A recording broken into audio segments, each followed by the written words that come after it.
Hello bakunzi ba ITBC TV, turabahaye mwiriwe canke mwaramutse bivanye naho muherereye. Twizera ko mumeze neza. Hanyuma uno munsi turamutse tubaganirira ku kiganiro novuga ngo giteye amadidane abantu benshi uno munsi natwe ubwacu turimo. Nibaza ko murazogikurikirana. Iburyo bwanje ndi kumwe na Yves bikwiye. Wafu bwanje naho ndi kumwe na mana yambo na Samuel batazira Sami Morinyo. Hirya yanje siri yake ndiyo Kubwanyu wazwi cyane ku izina rya Sanim. Voilà. Rero uno munsi ikiganiro kiduhuje ni ikiganiro ikihe nkuko twavuze tuti kiratudidaniye. Mwana shakara turamaze kumva n'abantu benshi baba dutureje bazo nko kuri TV baba ati tubwiye muze mutubarize. Rero ikiganiro kivuga gutya mbega iyo wakundanye n'umuntu umwe cyangwa bigashikuka kundana n'abantu benshi mugabo bikarangira ugiye kubaka wamara kubaka uhubuka n'undi muntu atari muri umwe cyangwa muri abo benshi mwakundanye mbega wokomeza uganira na bantu cyangwa na wa muntu umwe inyishu turashaka ko nawe uza kudufasha gutora inyishu mugabo uno munsi hagati yacu tugira tumene nk'abaganira kugira ngo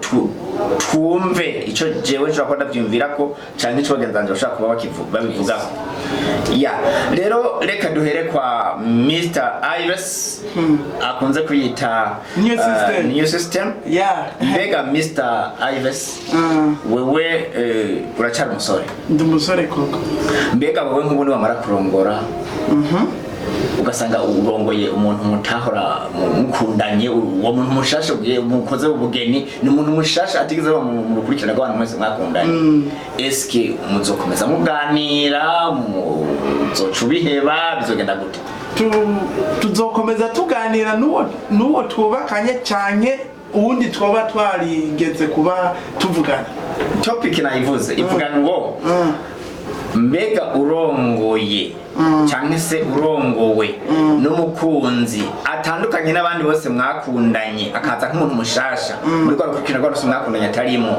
bajya mwakundanye ubwa mbere ariko ntimwashika ku ntego yo kubana, ubucuti buzogumaho mugume muganira kwa kundi canke uzobaheba ikiganiro muhandanye ubana n'uwo umwe mwakundanye abandi bose bibagirwa kuri list? Je nibaza ko twakomezanya ubucuti kabisa. Donc inyishu wowe uvuga ati nzokomeza kuganira nabo. Nzokomeza kuganira nabo cyane kuko nibaza ko bafise urufatiro runini yaruboneka kuko dutomorere. Okay, nyimwe no musi je mfise madame wanje twubakanye sivyo hama ejo haheze nkaba nari mfise umwe canke babiri mubo twaba twarakundanye. Sinumva ikintu hanini yaconera kumva umenga abantu sino bavugisha.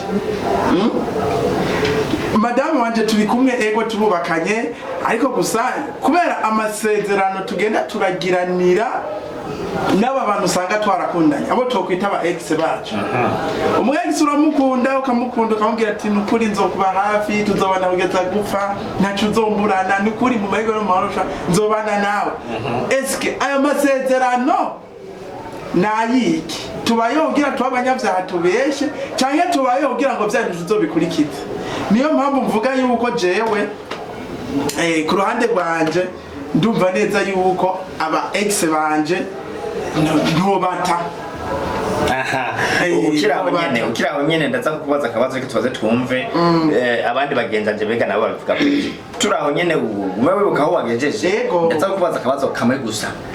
kugira ngo ushobore gukanyishura. Sawa. Tuje kwa Mr. Sami Morinyo. Mbega namwe Sami Morinyo mubivuga ko iki? Mu bisanzwe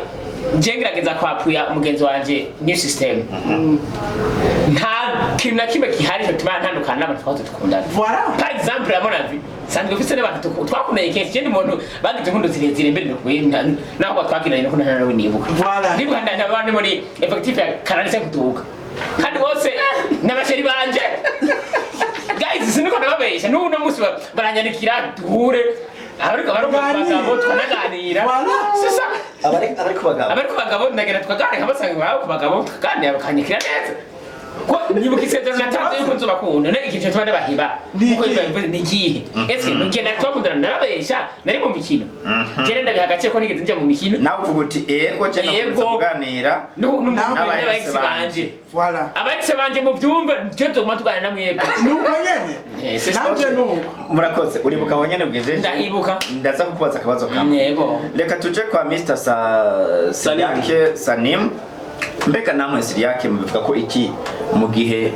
mwo kubaka urugo n'uwo mutari mwiteze ko muzokubakana inyuma yo kushinga urwo rugo eske mwari mwiteze ko muzokubana ariko ntivyakunda muzokomeza kuganira reka kwanza manze mvuge ngo sha babivuze ndatwenga ariko numva akababaro kabisa na numva mbabaye cyane je reka mvuge ngo yani reka mvuge ngo ni big no bivuga ngo wowe ntiwokuganira no mu ex my friend mu gihe namaze kuronka umukobwa niyumvamwo tukubakana kugira aho tugera ku rugero rwo kubakana abo twahoranye nitwahura mu ibarabara okay ntago reka mvuge ngo ntagwanko kubera ko muri abantu nkuko mpura nabandi nkabaramutsa ariko niba twarakundanye tukavuga nayo twavuganye yose hama bigahinduka ntitubandanye mu rukundo my friend uzoguma muri inshuti nyene isanzwe hari ya nyene nkuko tutabandanye ariko big respect ku mugore wanje tubakanye sinshobora kubandanya kuvugana nawe ariko ubwo ndetse na nimero yawe yo muri telefone yanje sinkeneye no kuyibona kiresha warabesha none kiresha warabesha okay très bien nageje kumva inyishu zibiri zitandukanye hagati y'imigwi ibiri bamwe baravuze ego ubundi avuze oya none reka nshengaruka kubavuze ego imbere ko zavuza kubavuze oya mwege ko mwavuze ngo igihe mwakoze n'abantu mwarabasezeraniye ko muzobakunda nuvuga ngo bari mutangiye projet yo kubaka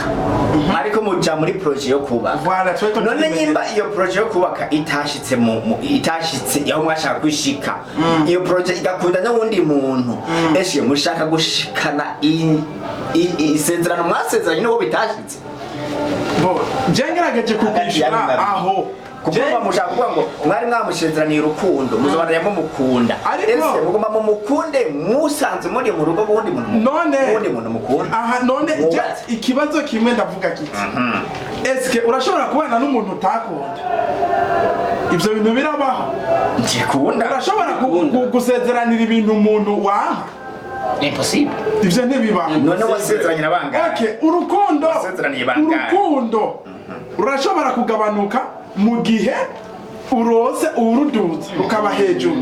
ariko nibisigura yuko wa muntu wabwira yuko muzokundana uzamuba hafi acha mu mwasi okay basi bisobanura yuko mwico gihe wewe nubwo uri kumwe n'ujya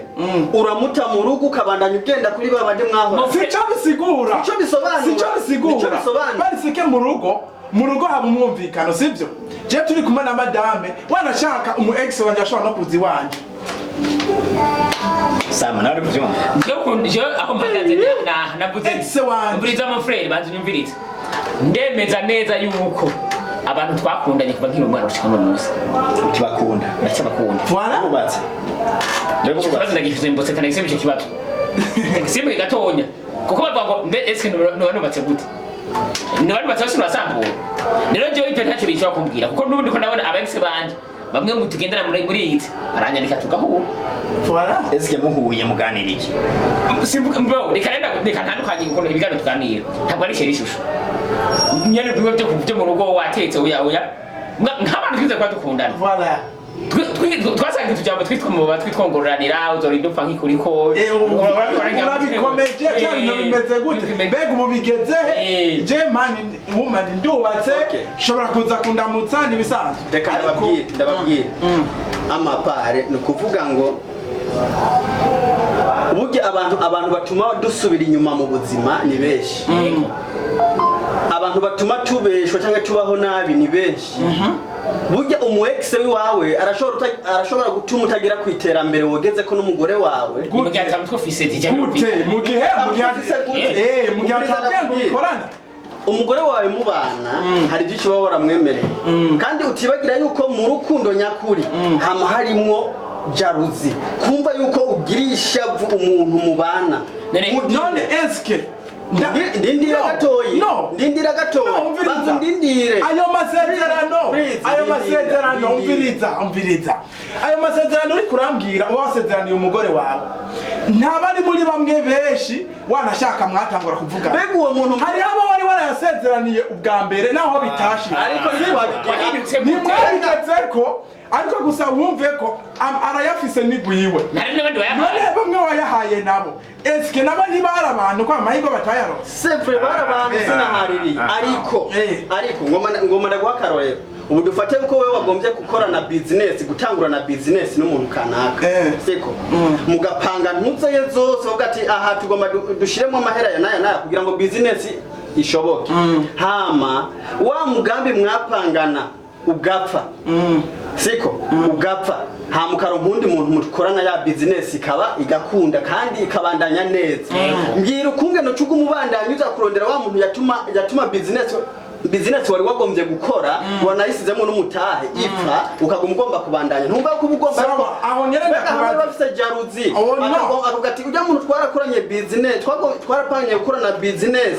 hanyuma aca ikora n'undi muntu akaba afise ntuze yo kuza gusambura ya business yanyu naho we ubimenya gute iyo business uwo muntu wa mbere sivyo uwo muntu wa mbere nyimba mwarakoranye business igapfa vyoba vyari vyatanguye gute na masezerano yaba yarahabaye ubwa mbere avuga ko mugomba gukora na business nubwo bitakunze mu mabanda none byanse gute kubera iki byanse gute hagati ya wewe nawe ninde ucungira barabisize mu ruhara kandi umviriza ukibagira utongira ko iyo business ntabwo yagombekwa kubi abantu benshi yari y'abantu babiri bonyine ariko ndakubaza ikibazo kimwe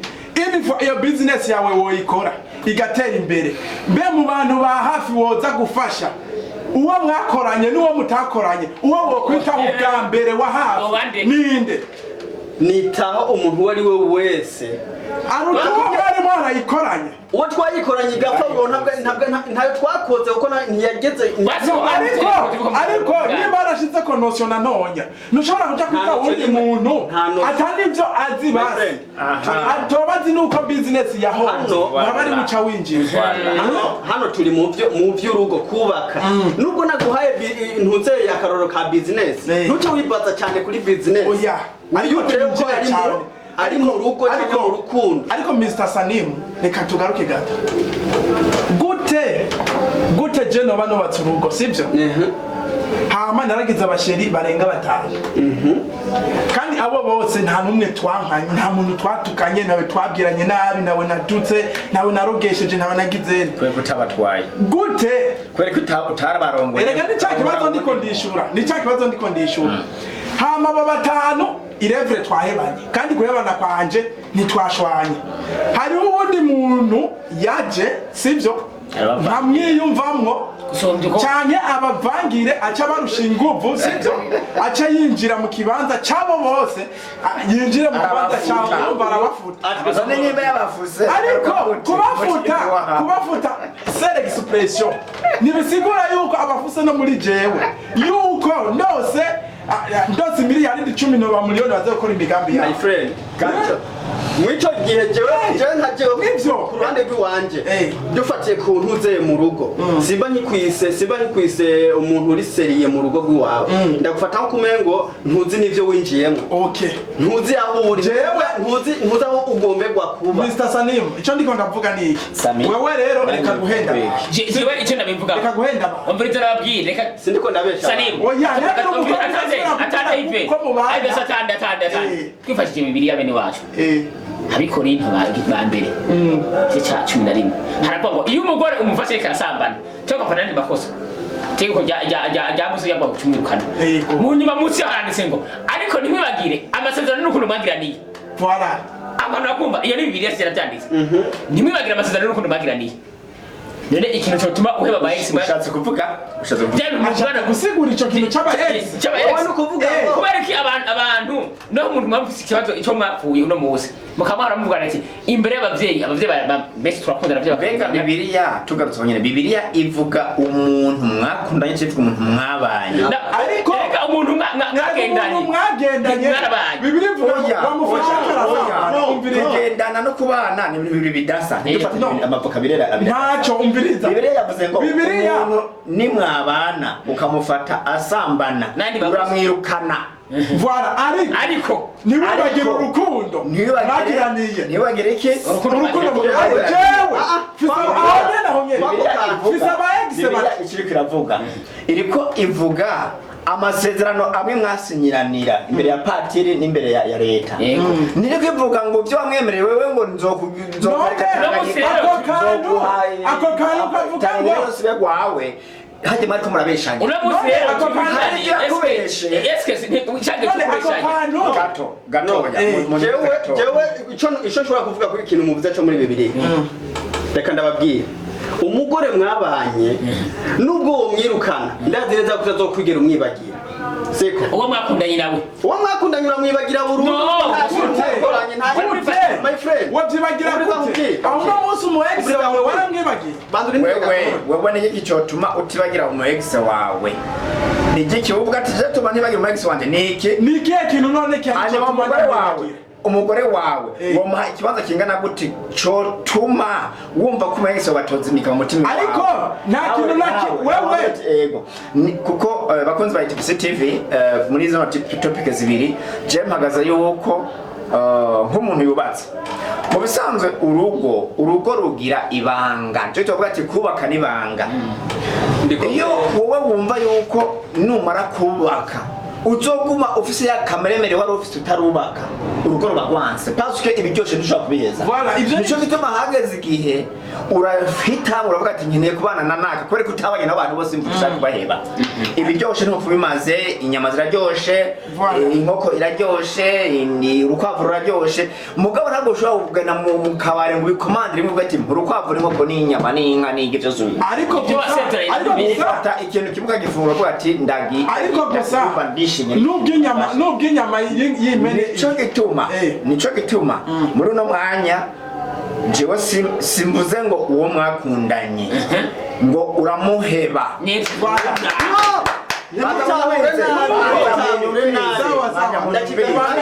banza munyumvirize ni urukundo rw'umuntu ku muntu kujya ukunda abandi bantu mugabo sinumva yuko wogera kumva ko ataje kuramutsa amahera umutima uranse ariko sinavuze yuko umutima wo jetwa nababwiye muri telefone yawe inimero reka singomba ndabifute kuko eske uno munsi wewe ntushobora kwibagira umuntu yakugiriye nabi ntushobora kwibagira n'umuntu yakugiriye neza nimba mukeneye kugira ngo uzanengera nabahe impanuro y'umuntu ari mu rugo ubabadura na kameremere wabanye kuko wowe ushobora kumva wowe ukumva utohindura mugo ugasanga ugomba ukomeretse umuntu mugiye kubana ari nicyo gihe kugira ngo ntumukomeretse kuko umubana mwese afise uko ameze ufise uko ameze nawe afise uko ameze mushira hamwe nkuko bafata amazi ari mu bikombe bibiri bakayashira mu gikombe kimwe cyuzuye reka mwumviriza nimba wowe wari igikombe cyuzuye n'icyo kiba cyari igikombe cyuzuye tugasuka mu gikombe kimwe ivyo bisebe birameneka yamenetse n'ivyo byamenetse n'ivyo mwabamo byamenetse mwabaye igikombe kimwe muriza kubaho muri igikombe kimwe niyo mpamvu rero amasezerano kino gihe turi mu urukundo wumva ubwo rukundo rwo mu rugo umviriza jene ngaruke nishuri iki kintu kimwe ubwo rukundo mushobora kugiranira n'umuntu mwubatse mutokunda n'abandi bantu bo hanze mwebwe mufatanije hamwe nka bamwe ntibarigo murakunda abantu bose reka nibyo mukunda abantu bo hanze abantu bo hanze kubera kinone mugabo ntimukunda abantu bo ngo mukunda aba ex bari mw'abantu bose jewe nyimba no musi tubagira abansi igimva tubahige muhindure mwebwe mwavuze ngo hari icyo ngo tuba twarabasezeraniye yego udashobora guheba ibintu wasezeraniye ibyo wiyemeje akari karukubwenge ivuga ngo shira umwasi wawe hamwe yawe rwose umwiyegereze kugira ngo umenye icyo apanga n'icyo ategura urumva tubyaye reka munkundire ikiganiro tuze tukibandanye mugabo turifuza kumva mbega abandi bantu bavuga iki muri commentaire ikiganiro turondeye ko izobandanya turondera n'abandi bantu bifuza ko bagira message batanze kugira ngo ikiganiro tukibandanye twumve mbega iyo umaze gushinga urugo byoba ngombwa kubandanya uganira kuri rwa rugero nyene n'abana bo mwigeze gukundana canke wo bigabanya ukabakunda nkuko abandi bantu bose bakunda kugira ngo uha agaciro urugo rwawe rero ni mu nkundire turangirize ngaha turangize